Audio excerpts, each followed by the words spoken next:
Chapter 16. Left to Wander. I immediately regret sitting and eating with my master. More specifically, I regret the way my stomach holds no more than a few spoonfuls of each bit Master has set on my plate. I keep expecting Master to look up and realize what he's allowing to happen, slap the utensil out of my hands and beat me, maybe not allow me to eat for a week for my transgressions. But he stays still, eating beside me, making much more progress into the meal than I can. It frustrates me that I can't eat more, but I also don't want to be sick on Master's floor again. I'm just glad that this time I can still process solid foods. I remember the torment of only being able to process liquids for a week after a particularly bad punishment.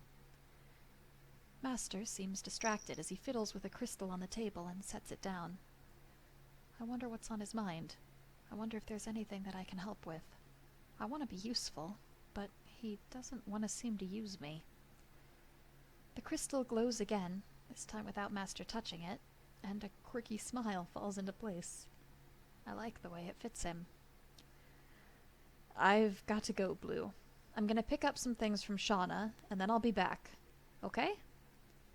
He pauses for me, and it takes a second to remember that this master enjoys response. I don't know what to say. I don't want to be left alone, but Master's smile is a good thing. I nod, pressing a small smile to my face and hoping he accepts it. Blue? There's an edge of warning in his voice now. I don't know what I've done to upset him. When I ask if you're okay, I really do want to know. If you don't feel comfortable, I can take you with me. Or if you need more sleep, you can go back to bed. I just thought you might enjoy some time in the house. I've locked the doors you aren't allowed to go in, so you can go exploring if you want. I didn't think he'd let me just wander around the house. What he's said is just as good as permission. I don't really want to be taken somewhere. In my condition, without a collar, I just know someone will mistake me for an alley cat. Likewise, I don't want to go to bed. I don't know how long it will take Master to come back. What if he leaves me tied up and doesn't come back till late? The best of these is to just take Master's suggestion and be allowed to wonder. I think it would be best if I stay here. Is that acceptable? I can't help the quick way I tie off the end of that statement. I worry now that there was a correct answer, and he only meant to test me. But the warm smile comes back, and I reel in relief. Master likes my answer, though I'm fairly certain this was a freebie. Any answer was good. He just wanted vocal responses. All right, then. I have to be off fairly soon, but are there any questions you have for me? I didn't really have the presence of mind to do this last night, but now we have time. Don't worry if you can't think of anything right now. I'll ask again, or you can just ask your question and... He cuts himself off and puts a hand over his face. And I am rambling. Do you have any questions? I have many, but those are presumptuous and can only truly be answered by more experience with this master. I want to ask so many things, but for some reason my mouth is moving before my brain has processed a question. Are we alone here? He quirks his head to the side, processing the question. No. I mean, we have houses close to us, but they aren't right up against the building. I have some space allocated to be in both front and backyard. I meant to say, do you have servants that come through? I was wondering if today is the rest day and they had all been sent away. Oh, his face colors.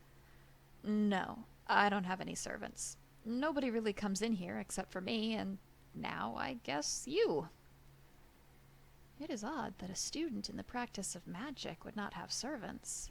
I've never met a graduated mage without them. Many of them come from prestigious families already and just retain a portion of their staff, if not add to it during their time of study. It hits me rather hard that Master is the only one in this house. He's been doing all the cooking and cleaning, and yet he never thought to go and hire a part-time servant at least. Oh, I say intelligently. Master, may I ask a different question, then? You just did, he snorts. I worry for a half-second before he promptly sets me straight. But I'll allow it to count for 2.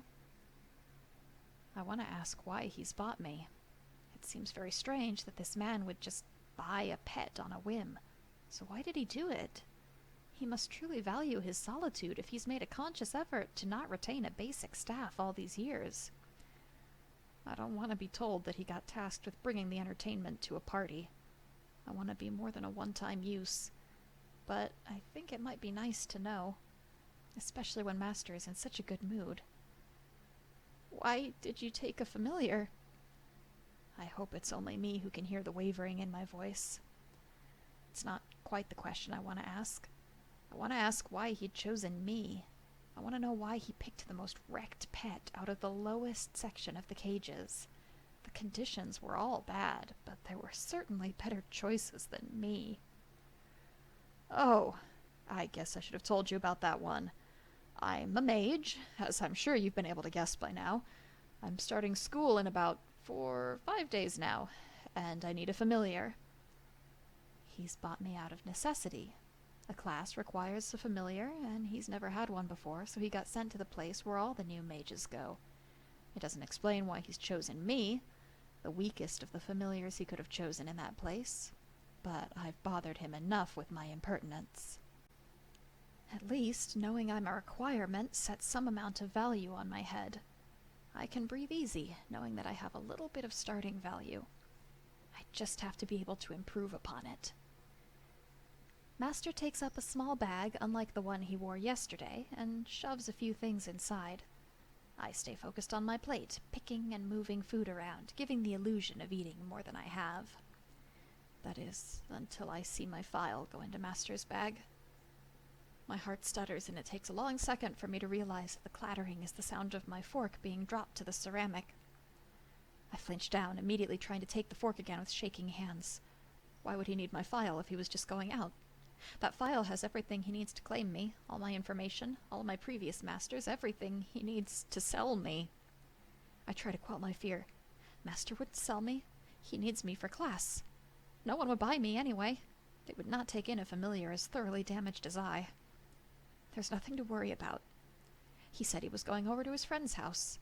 Perhaps he has some questions for her about what certain terms mean, some of the specifics on the agreements. I calm my breath and focus on trying to skewer a piece of diced potato. Blue? I flinch as the voice speaks out right above me. I have to crane my neck up to see my master's face. I feel his blunt fingernails scratching at the back of my ears. A soothing gesture, this time I'm sure. I know you aren't finished yet, but I have to go. Something unpleasant and heavy settles in my stomach. I've lost the chance to eat any more this morning.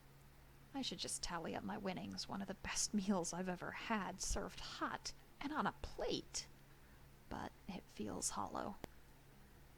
So long as you put your dish in the sink when you're done, keep working on the food, okay?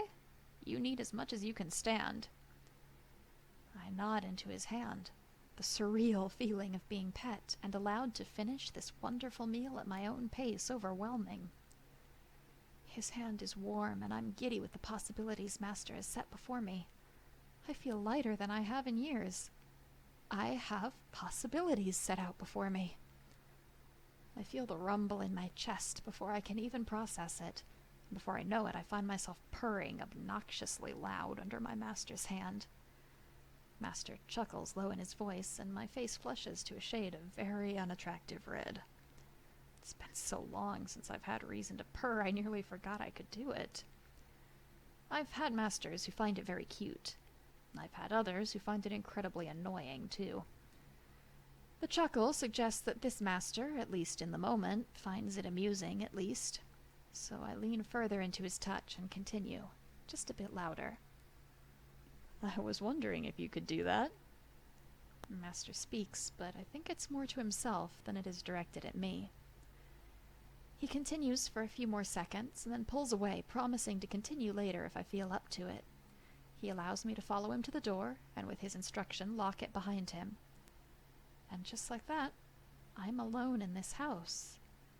I take a few moments to walk around the hallways and survey each of the open ground floor rooms. The kitchen is most prominent. I take it that this morning was no aberration. Master must enjoy cooking. It's the most well-lived part of this floor.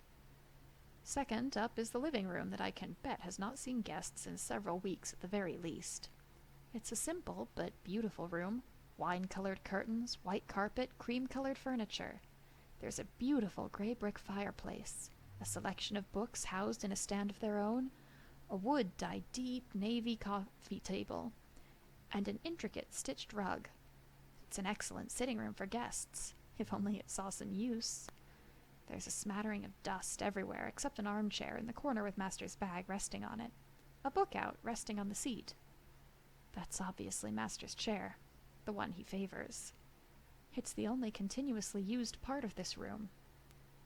I find that I like the image in my mind of Master sitting there after a hard day, curling up by the fire and reading a book, quietly pulling his mind from the day. It isn't hard to put myself in that picture. I can see myself laying at his feet, tail flicking lazily as he reads, drunk on his presence and the warmth of the fireplace. Or perhaps the day was simply too much, so I'd rub his feet, or lay across his lap as he stroked my hair and worked out the tension. I could purr for him again.